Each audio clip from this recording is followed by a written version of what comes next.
அண்ணா நீங்க என்ன பண்ணணுமோ பண்ணிக்கோங்க, பட் ப்ளீஸ் ரித்திகாவை எல்லாரும் முன்னாடி இப்படி இன்சல்ட் பண்ணாதீங்க. அப்ப உடனே டிஎன்ஏ டெஸ்ட் எடுத்து அந்த குழந்தை என்னோட தானே அவளை ப்ரூவ் பண்ண சொல்லு.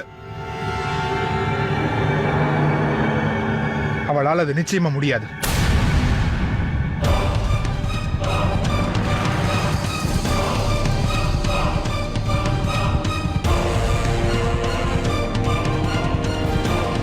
ரித்திகா இதை பண்ணுவா.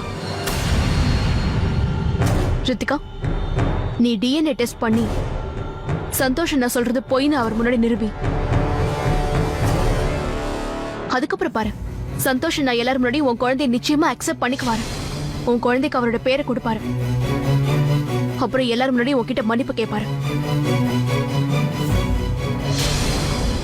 ரித்திகா, நீ அந்த டெஸ்ட செஞ்சுக்கோ.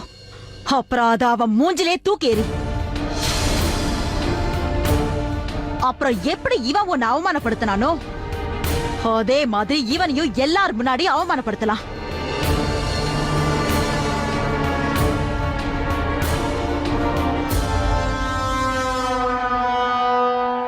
ரவி, நீ என்ன யோசிச்சுட்டு இருக்க? டிஎன்ஏ டெஸ்ட் பண்றது நல்ல ஐடியா. அட்லீஸ்ட் ரிசல்ட் வந்தா சந்தோஷ் என்னாவால மறுக்க முடியாதுல்ல.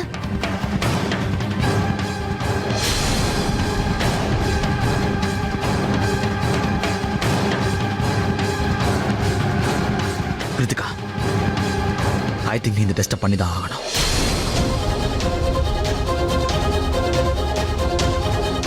ஆனா ரித்திகா, இந்த டெஸ்ட்டை நீ எங்களுக்காக இல்ல, உனக்காக பண்ணிக்கணும். உன்னோட சுயமரியாதையை காப்பாத்துறதுக்காக பண்ணிக்கோ.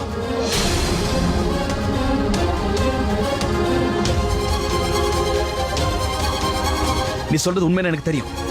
ஆனா இவன் சொல்றது பொய்யை நிரூபிச்சு காட்டணும். அந்த விஷயம் டிஎன்ஏ ரிப்போர்ட்ஸ் வந்ததுக்கு அப்புறம் தான் ப்ரூவ் ஆகும்.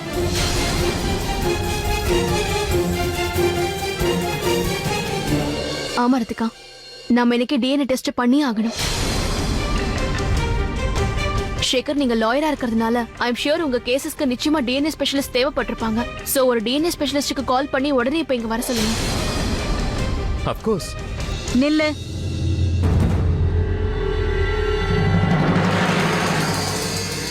எங்களுக்கு உங்க மேல சுத்தமா நம்பிக்கையே இல்ல. அதனால ரித்திகாவோட டெஸ்ட உன்னோட டாக்டர் இல்ல, ரித்திகாவோட டாக்டர் தான் செய்வாங்க. நீங்க யாரை வச்சாலும் பண்ணிக்கோங்க. ஆனா ரிசல்ட் கண்டிப்பா பாசிட்டிவா தான் இருக்கும். நான் என் பிளட் சாம்பிளை கொடுக்க ரெடியா தான் இருக்கேன்.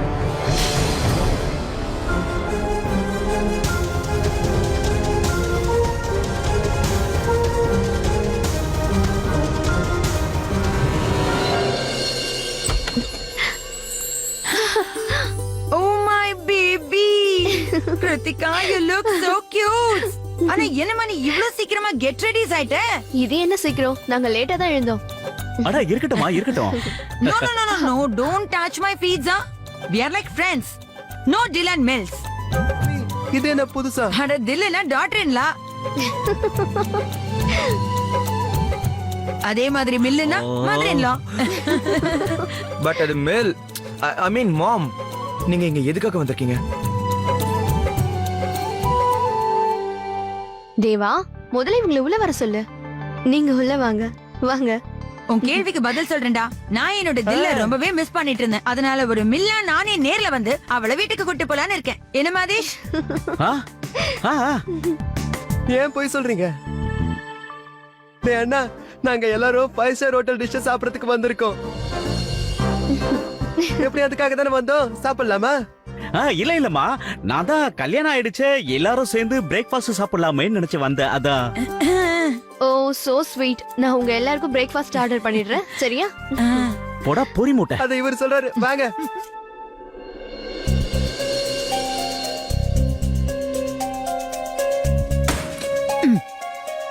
ஹோட்டலோட மொத்த பில்லையும் அவங்க அண்ணன் தானே பே பண்ண போறான். நீ ஏன்டா மூஞ்சி தூக்கி வச்சுக்கிட்டு இருக்க? அதுவும் அந்த பிரேக்ஃபாஸ்ட் 5 ஸ்டார் ஹோட்டல்ல இருந்தா அந்த வாய்ப்பை நாம மிஸ் பண்ணவே கூடாது. பாட்டி வரலையா? அதாவது பாட்டி பிரேக்ஃபாஸ்ட் நம்ம கூட சாப்பிட மாட்டாங்களா? இல்ல இல்ல, ஆக்சுவலி அது வீட்ல யாராவது ஒருத்தர் இருந்தாகணும் இல்லையா, அதனால தான் அவங்க அங்கேயே இருக்காங்க. நாங்க வேணா அவங்களுக்கு பிரேக்ஃபாஸ்ட பேக் பண்ணி எடுத்துட்டு போறோம். என்ன மாதேஷ்? அட தேவா என்னடா நிக்கிற? Come get ready fast. அப்புறம் தில் நீ ரெடி ஆயிடுமா? ஆனா ஆர்டர் பண்ணிட்டு போ என்ன? Sure mill coming. என்னடா முறைச்சு பாக்குறேன்னு? முறைச்சு பார்த்தலாம் பிரயோஜனம் இல்ல. கத்துக்கோ. அந்த ஷாலினி கிட்ட இருந்து கத்துக்கோடா. எப்படி பணக்கார பையனா போட்டு மடக்கி அவளோட காரியத்தெல்லாம் அவ சாதிச்சுக்கிறான்னு கத்துக்கோ. உன் பொண்டாட்டி பணக்காரியா இருக்கா, அவகிட்ட இருந்து ஏதாவது காரியத்தை சாதிக்க கத்துக்கோ. இங்க பாருமா, ஷாலினி உன்ன மாதிரி ஈஸியா பண்ண மாட்டா.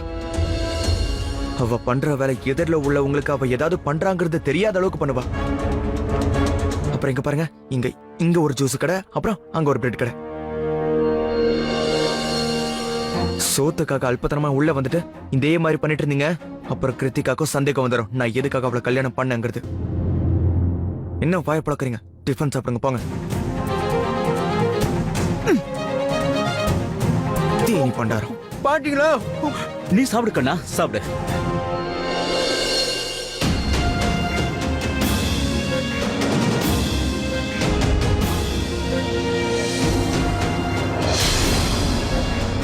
டாக்டர், நான் ஒண்ணு கேட்கலாமா?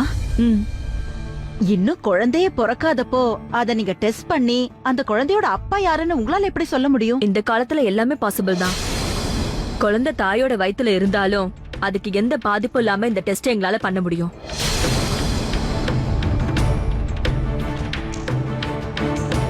ஆனா நீங்க குழந்தையோட ரத்தத்தை எப்படி எடுப்பீங்க? அதுக்கு அவசியமே இருக்காது. பிரெக்னன்சியோட 20 வாரம் முடிஞ்சதுக்கு அப்புறம் தாயோட ரத்தத்தை எடுத்து எங்களால டிஎன்ஏ டெஸ்ட் எடுக்க முடியும். நாங்க அந்த டிஎன்ஏவை குழந்தையோட ஃபாதர் டிஎன்ஏ கூட நாங்க மேட்ச் பண்ணுவோம். டிஎன்ஏ மேட்ச் ஆயிடுச்சுன்னா அப்போ அவர்தான் அந்த குழந்தையோட அப்பான்னு ப்ரூவ் ஆகும்.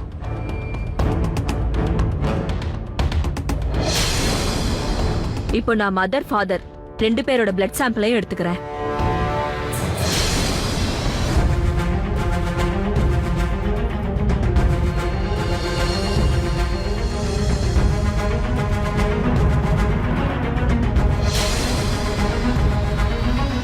Are you okay?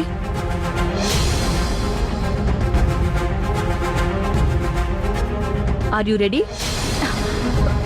உங்க கையை கொஞ்சம் நீட்டுங்க ப்ளீஸ். வேண்டாம் வேண்டாம். நான் எந்த டிஎன்ஏ டெஸ்ட் பண்ணிக்க விரும்பல.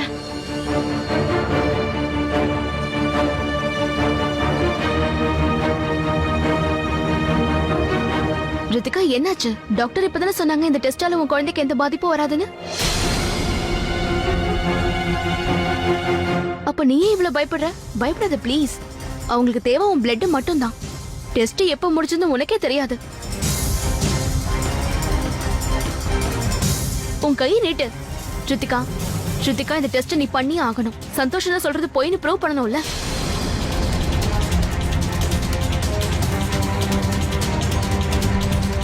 You have to prove yourself. நான் யாருக்கும் எதுவும் ப்ரூவ் பண்ண வேண்டிய அவசியம் இல்ல.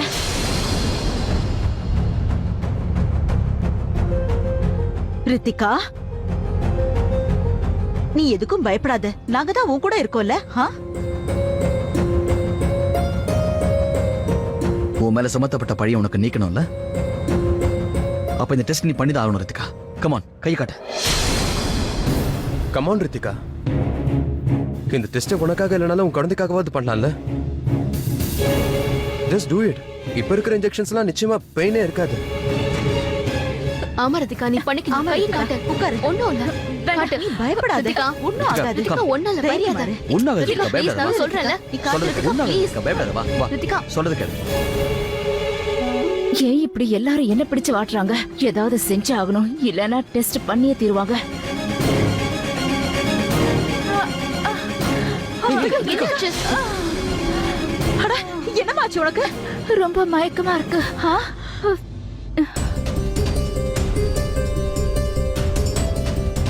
அநேகமா மயக்கமாயிட்டா நினைக்கிறேன். Don't worry. பிரெக்னன்சி டயத்துல அப்பப்ப இப்படி நடக்கும். ஒரு சில சமயம் அதிகமான ஸ்ட்ரெஸ் ஆகுறதுனால இந்த மாதிரி மயக்கம் வரலாம். இப்போதைக்கு இவங்க ரெஸ்ட் எடுத்துக்கட்டும். இவங்க சுயநினைவுக்கு வந்ததுக்கு அப்புறம் நான் இவங்களோட பிளட் சாம்பிள் எடுத்துக்கிறேன். நான் ஒரு வேலை பண்றேன். ரித்திகாவை அவ ரூமுக்கு கூட்டிட்டு போறேன்.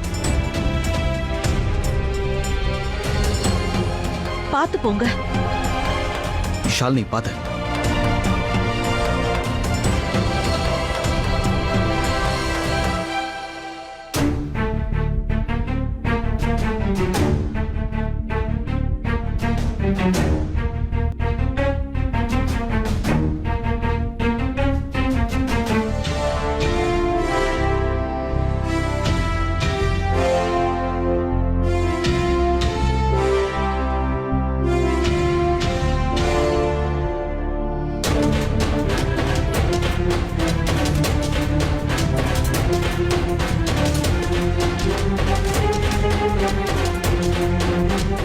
டென்ஷன் ஆகாத. டாக்டர் தான் சொன்னாங்கல்ல, ரித்திகா ஸ்ட்ரெஸ்ஸால தான் மயக்கமானாங்கன்னு. அப்புறம் பிரெக்னன்சி பீரியட்ல இதெல்லாம் ரொம்ப normal. Don't worry, I am with her. Shalini, ஒருவேளை உனக்கு தெரியாம இருந்திருக்கலாம், ரித்திகா என்னோட பெஸ்ட் ஃப்ரெண்ட் இல்ல. சோ ப்ளீஸ் எனக்காக அவளை பத்திரமா பாத்துக்க. இல்லைன்னா நான் அவளை பத்தி கவலைப்பட்டுக்கிட்டே இருப்பேன்.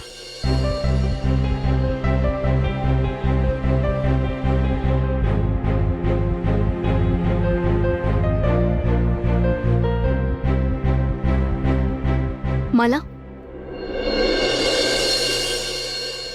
நீ ஒரு வேலை பண்ணு, ரித்திகாவுக்கு ஜூஸ் கொண்டு வா. அவளுக்கு மயக்கம் தெளிஞ்சதும் நாம அவளுக்கு ஜூஸ் கொடுக்கலாம். அப்புறம் வெளியே யாரையும் சத்தம் போட வேடான்னு சொல்லு.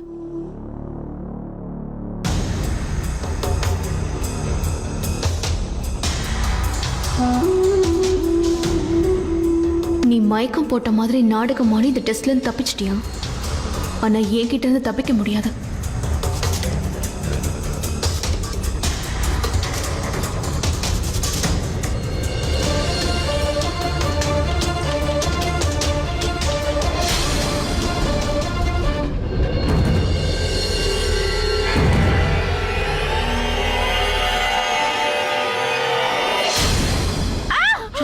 உனக்கு மயக்கம் தெளிஞ்சிருச்சு. நீ மயக்கம் போட்டு கீழே விழுந்துட்ட. தேங்க் காட், இப்ப எல்லாம் சரியாயிடுச்சு. நான் இப்பவே டாக்டரை கூப்பிடுறேன். டாக்டர், டாக்டர், ரித்திகாவுக்கு மயக்கம் தெளிஞ்சிருச்சு. ரித்திகா, ரித்திகா.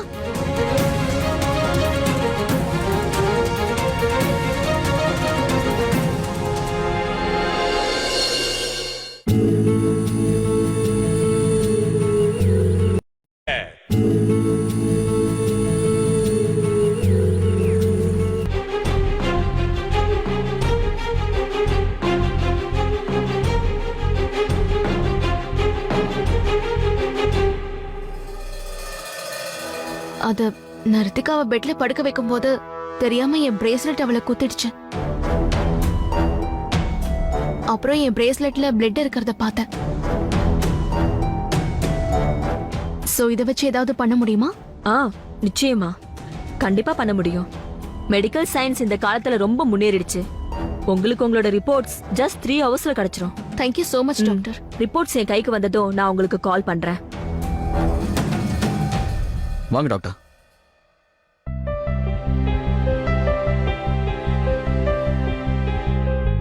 நீங்க இருக்க வேண்டிய அவசியம் ஒண்ணும் இல்லையே. ரிப்போர்ட்ஸ் எப்ப வருதோ அப்ப வந்த போதும்.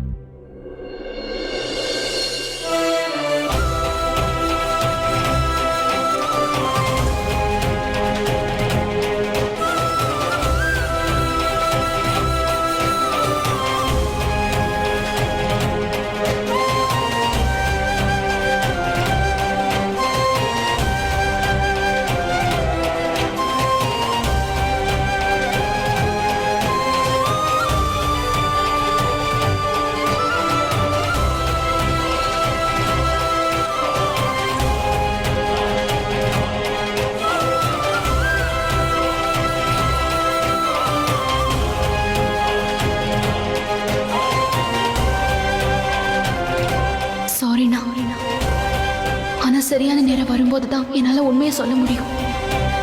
அப்பதான் உங்களுக்கு புரியும் இதுல நான் எதுக்காக பண்ணேன்னு.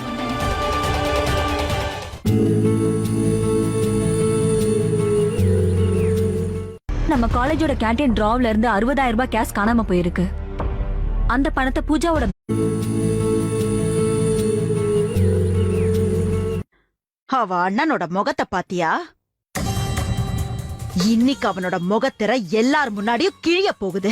அப்புறம் நம்ம ரித்திகா பத்தின உண்மை இங்க இருக்கிற எல்லாருக்கும் தெரிஞ்சிடும்.